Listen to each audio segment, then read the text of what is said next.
Hello दोस्तों, आज मैं आपको अपनी ट्रेडिंग जर्नी शेयर करने वाला हूँ। कैसे मैंने ट्रेडिंग की शुरुआत की, कैसे मैं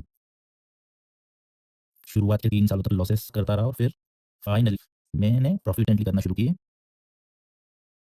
तो ये शुरुआत होती है 2021 से। तब मैं गवर्नमेंट जॉब्स की प्रिपरेशन कर रहा था। देन फिर एक टाइम आया जब मैंने सोचा कि मुझे स्टॉक मार्केट में आना चाहिए। कुछ एम्बिशंस थे कुछ बड़ा करने के, तो मैंने ट्रेडिंग की शुरुआत की और शुरू से मैं पढ़ने में थोड़ा ठीक-ठाक था। तो फिर मैंने कुछ बुक्स खरीदी ट्रेडिंग के लिए, जैसे Japanese candlestick patterns, trading in the zone वगैरह 4-5 बुक्स खरीदी और 4-5 बुक्स को पढ़ के फिर मैंने सोचा कि हाँ, मैं फाइनली अब शुरू करता हूँ। तब तक मेरे सामने कुछ मेरे कलीग पहचान के लोग थे जो कई टाइम से ट्रेडिंग कर रहे थे, लेकिन सब लॉसेस में थे, मोस्ट ऑफ द पीपल। तो मैंने 4-5 बुक्स पढ़ी और सोचा कि हाँ, शायद मैं कुछ पढ़ के शुरू करूँगा, कुछ पहले से लर्निंग करके शुरू करूँगा, तो शायद मुझे लॉसेस ना हो या मैं जल्दी ट्रेडर बन पाऊँ। तो 4-5 बुक्स पढ़ के खत्म करने के बाद फिर मैंने ट्रेडिंग की शुरुआत की विथ कैपिटल ऑफ 10,000 इन 2021 मार्च-अप्रैल के टाइम। लॉसेस किए, प्रॉफ़िट्स भी हुए। कोई पर्टिकुलर मेरे पास ऐसा कुछ ऐसा कोई सेटअप नहीं था। कुछ मैं आता था, ट्रेड लेता था, किसी दिन प्रॉफ़िट होता था, किसी दिन लॉस होता था। Most of the day losses होते थे। कभी मैं सुबह ट्रेड करता, कभी 12 बजे बाद ट्रेड करने आता। ऐसे करके मुझे लॉसेस होना शुरू हुए। फर्स्ट मैं स्टॉक्स में ट्रेडिंग करता था इंट्राडे। फिर 10,000 जब पूरे खत्म हो गए, फिर मैंने नेक्स्ट 10,000 कैपिटल इंट्रोड्यूस करता, फिर उससे ट्रेड करता, फिर खत्म हो जाते और मोस्टली लॉसेस मेरे ट्रेडिंग अकाउंट ब्लो हुए एक्सपायरी के दिन। क्योंकि एक्सपायरी आती है और उस दिन मेरे पूरा ट्रेडिंग अकाउंट खाली हो जाता। किसी-किसी दिन पूरे 10K का मैंने लॉस कर दिया। ऐसे ही कुछ लगभग 6 मंथ 1 ईयर चलता रहा। फिर एक टाइम के बाद मैं ऑप्शन ट्रेडिंग में आता हूँ। तो मैं शुरुआत करता हूँ Nifty options, bank Nifty option trading. फिर मैं ऑप्शंस में ट्रेड करने लगा। फिर उस दिन प्रॉफिट हुआ, किसी दिन लॉसेस हुए, किसी दिन इवेंट होता था, मुझे पता नहीं होता था आज इवेंट है। उस दिन ज़्यादा लॉसेस हो जाते थे वोलेटिलिटी के कारण। कभी मार्केट ऊपर जाता था, मैं शॉर्ट ही शॉर्ट करता था, सोचता था कि मार्केट अब गिरेगा, कभी नीचे गिर रहा है मार्केट में बाय-बाय करता था। मतलब टोटली ट्रेंड के अपोज़िट ट्रेडिंग करना, रिवेंज ट्रेडिंग करना, इमोशनल ट्रेडिंग करना, ये सब चल रहा था। किसी-किसी दिन मेरे 50-50 ट्रेड्स होते, किसी दिन 40 ट्रेड्स, तो ब्रोकरेज चार्जेस एवरीथिंग बहुत काफ़ी नुकसान होता। लॉसेस तो होते ही लेकिन साथ में चार्जेस भी बहुत ह्यूज हो जाते थे। ऐसे करते-करते लगभग 2 साल या और समय गुज़रा। इस बीच मैंने फिर मैंने सोचा कि शायद कैपिटल छोटा है इसलिए मैं छोटे छोटे अमाउंट नहीं लेता हूँ। मतलब कई बार क्या होता था कि 10,000 से 1K 2K 3K प्रॉफिट दिखा लेकिन फिर भी मैं उनको बुक नहीं करता। मैं सोचा कि छोटे, तो मैं मुझे तो लगने लगा कि शायद ये कैपिटल का इश्यू है, क्योंकि शायद अगर बड़ा कैपिटल होगा तो मैं बुक कर लूँगा जल्दी प्रॉफिट, क्योंकि वही 10-20% बड़ा दिखेगा। अगर मैं 1 लाख से करूँगा तो 10K 20K मैं बुक करूँगा, जबकि मैं 10,000 से 1K 2K नहीं बुक करता था। तो मैंने बड़ा कैपिटल इंट्रोड्यूस किया, 50K लाया, उससे भी मैंने लॉसेस किए। देन एक टाइम पे मैंने सोचा कि कैपिटल शायद और बढ़ाना चाहिए। फिर मैं और डिसिप्लिन भी मैंने कोशिश की कि मैं डिसिप्लिन से ट्रेडिंग करूँगा लेकिन बड़े कैपिटल से करूँगा। तो फिर मैंने 2 लाख रुपीज़ से ट्रेडिंग करना शुरू किया और एक पर्टिकुलर टारगेट रखा कि मुझे 10,000 का प्रॉफिट होगा तो मैं उस दिन के लिए पर्टिकुलर डे के लिए बंद कर दूँगा। अब मुझे जब 10,000 प्रॉफिट होने लगा मैं बंद कर दिया, लेकिन एक दिन ऐसा आया कि मेरा मुझे 2 लाख एंड 14,000 का लॉस हुआ इन अ सिंगल डे। एक्सपायरी का दिन था थर्सडे। बैंक निफ्टी में मैंने हीरो ज़ीरो कॉल लिया था, क्योंकि मैंने शुरुआत में जो 2 लाख डाले थे उनको ग्रो करके लगभग 3 साढ़े 3 लाख वो हो गए थे 10,000 प्लस करके, लेकिन सिंगल डे में 2,14,000 गए और उस बड़े लॉस के कारण मुझे पूरे वीक में लगभग मेरे 4 लाख रुपीज़ का लॉस हुआ और मैं पूरी तरह डिप्रेस्ड, या आप बोल सकते हैं पूरी तरह टूट गया था। क्योंकि एक्चुअली बुरा व्यक्ति को ये नहीं लगता है कि मेरा पैसा गया, वो तो जाता ही है, लेकिन उससे ये ज़्यादा बुरा ये लगता है कि हम एज़ अ करियर किसी फील्ड को चुन रहे हैं लेकिन हम कर नहीं पा रहे हैं। 2-3 साल हो गए हैं लेकिन ये हो ही नहीं रहा है। उसके बाद समझ भी नहीं आ रहा है कि इसको करें कैसे एक्चुअली? क्या कोई बुक्स पढ़ने से होगा ये, या डेली ज़्यादा ट्रेडिंग करने से होगा? कैसे होगा कैसे? मुझे कुछ समझ नहीं आ रहा था। फिर ओवरऑल लॉसेस में आ जाता। फिर कभी-कभी बड़े कैपिटल से कंसिस्टेंटली प्रॉफिट होता। फिर एक ही दिन में बड़ा लॉस हो जाता। इस तरह से चल रहा था। फिर मैंने रियलाइज़ किया कि ये जो सिंगल डे में बिग लॉसेस को मुझे कंट्रोल करना पड़ेगा और सेम कैपिटल से ट्रेडिंग करना पड़ेगा एटलीस्ट तब तक जब तक कि मैं 6 मंथ या 1 ईयर प्रॉफिट में ना आ जाऊँ।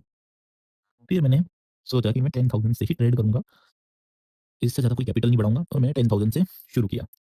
इस बीच डेली एक्सपायरी वाला भी फेज़ आया, जब मैंने 10,000 से मैं प्रॉफिट में भी आया। लेकिन उस टाइम भी मेरे ट्रेड्स कंट्रोल नहीं हो रहे थे। मैं 50-50 ट्रेड लेता, 100-100 ट्रेड लेता। हाँ, डेली एक्सपायरी शुरू हुई थी तब बहुत अच्छे मोमेंटम होते थे, फिन निफ्टी, सेंसेक्स वगैरह, प्रीमियम्स 100-100 टाइम्स हो जाती थी, तो मैंने प्रॉफिट्स बनाए।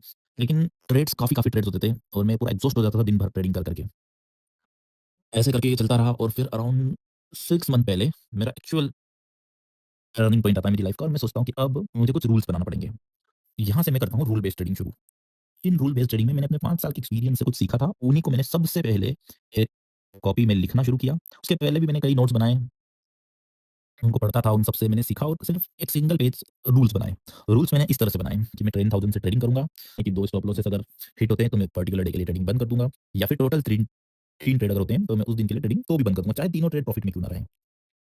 इसके साथ ही मैंने एक और रूल बनाया कि मेरा जो भी ट्रेडिंग जितने कैपिटल से कर रहा हूँ मैं, जो मेरे ट्रेडिंग अकाउंट में जिनसे मैं ट्रेड लेता हूँ, उसका 20% इट मीन्स कि 10% स्टॉप लॉस पर ट्रेड, 20% अगर लॉस होता है तो मैं फिर भी उस दिन के लिए ट्रेडिंग टोटली बंद कर दूँगा। साथ ही मैं कोई पोज़ीशन कैरी नहीं करूँगा, कभी ओवरनाइट। इस तरह के 4-5 रूल्स मैंने बनाए। उसके बाद मैं एक और रूल बनाया कि मैं अपनी कैपिटल को तब तक नहीं बढ़ाऊँगा, तब तक मैं एटलीस्ट 50,000 या 1 लाख तक का प्रॉफिट नहीं कर लेता। और वहीं से मेरी एक्चुअल ट्रेडिंग में चेंजेस आए और मैं प्रॉफिट की तरफ जाने लगा।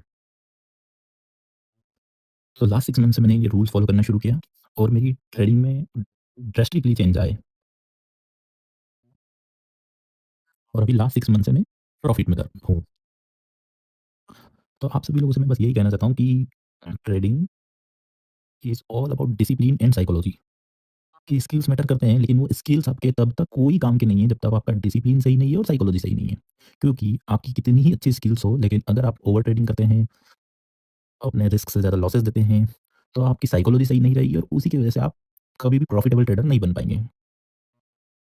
क्योंकि जो स्किल्स मेरे पास 6 मंथ पहले थी, वही मेरे पास पहले भी थी। मैं बहुत शुरुआत, जैसे कि मैंने बताया, मैं शुरू से ही बुक्स पढ़ के आया, सब कुछ रिसर्च करके आया था। लेकिन मैं तब तक प्रॉफिट में नहीं आया जब तक कि मैंने इन रूल्स को फॉलो नहीं करने दिया। Daily risk management, daily stop losses, risk पर ट्रेड, डेली ट्रेड लिमिट, ये सब मैंने जब तक नहीं किया तब तक मैं कंसिस्टेंटली प्रॉफिटेबल नहीं हुआ। तो अगर आपको कंसिस्टेंटली प्रॉफिट करना है तो आपको रूल्स बनाना पड़ेंगे ट्रेडिंग में और उसको डिसिप्लिन के साथ फॉलो करना पड़ेंगे। क्योंकि देखिए, ये एक ट्रेडिंग इज़ एन अनलिमिटेड चीज़ है। यहाँ पे आपके पास अनलिमिटेड चॉइसेस हैं कि आप यहाँ पे कुछ भी कर सकते हैं। 10 ट्रेड ले सकते हैं, 100 ट्रेड ले सकते हैं, 1 ट्रेड भी ले सकते हैं। आप किसी ट्रेड में 1 घंटे तक रुक सकते हैं, किसी ट्रेड को आप 1 मिनट में कट कर सकते हैं। एनीथिंग यू कैन, आपको आप कोई पोज़ीशन को कैरी कर सकते हैं। आप option buying, selling, future buying, everything आप कुछ भी कर सकते हैं। लेकिन आपको इस अनलिमिटेड टेरिटरी को फर्स्ट सबसे पहले कुछ रूल्स के साथ लिमिटेड करना पड़ेगा, जो कि आपके लिए ठीक रहे। और उसके बाद उस लिमिटेड टेरिटरी में रह के कैसे प्रॉफिटेबल बनना है, ये आपका गोल होना चाहिए। कि आप जब तक इस अनलिमिटेड चीज़ों में रहेंगे, तब तक आपको समझ ही नहीं आएगा कि आप गलती क्या कर रहे हैं और आपको क्या सुधार करना है, आपको कुछ समझ नहीं आएगा। तो सबसे पहले आपको ये समझना पड़ेगा, आपको ट्रेडिंग का टाइम डिसाइड करना पड़ेगा कि आप इसी टाइम में ट्रेड करेंगे, सुबह ट्रेड करना है या 12 बजे बाद ट्रेड करना है, आप डेली उसी टाइम ट्रेड करेंगे, सिंगल टाइम। तो दोस्तों, इस वीडियो में इतना ही है आपके लिए। ये एक्चुअली मेरा फर्स्ट वीडियो है, तो इसको ज़्यादा बड़ा ना रखते हुए मैं इतना ही बताऊँगा। आगे मैं आपको आने वाले वीडियोज़ में आपको मैं और डिसिप्लिन, रिस्क मैनेजमेंट और आपको मैं चार्ट के बारे में भी, support, resistance, trend, everything we will discuss later in my subsequent videos. तो आज के लिए बस इतना ही। बस ये एक बात है कि अगर कोई भी व्यक्ति ट्रेडिंग में आना चाहता है तो वो एटलीस्ट 3-4 इयर्स का टाइम लेकर आए, और 3-4 इयर्स, क्योंकि किसी भी चीज़ को करने के लिए 3-4 इयर्स का टाइम लगता है। It is a business and कोई भी बिज़नेस को ग्रो करने के लिए 3-4 साल का टाइम लगता है। तो आपको इतना टाइम देना ही पड़ेगा अगर आप सीरियसली ट्रेडर बनना चाहते हैं। It is not a part time job. तो आपको ये सोच के आना पड़ेगा कि मुझे 3-4 साल देना है, क्योंकि जब तक आप कुछ डाउन ट्रेंड्स नहीं देखेंगे, कुछ अप ट्रेंड्स नहीं देखेंगे, कुछ साइडवेज मार्केट नहीं देखेंगे, कुछ वॉलेटाइल मार्केट नहीं देखेंगे, तब तक आपको ओवरऑल समझ नहीं आएगा। और जब तक आप मार्केट को इन टोटलिटी नहीं समझेंगे, तब तक आपको प्रॉफिटेबल होना बहुत मुश्किल है। तो आज के लिए बस इतना ही। Have a good day. Take care.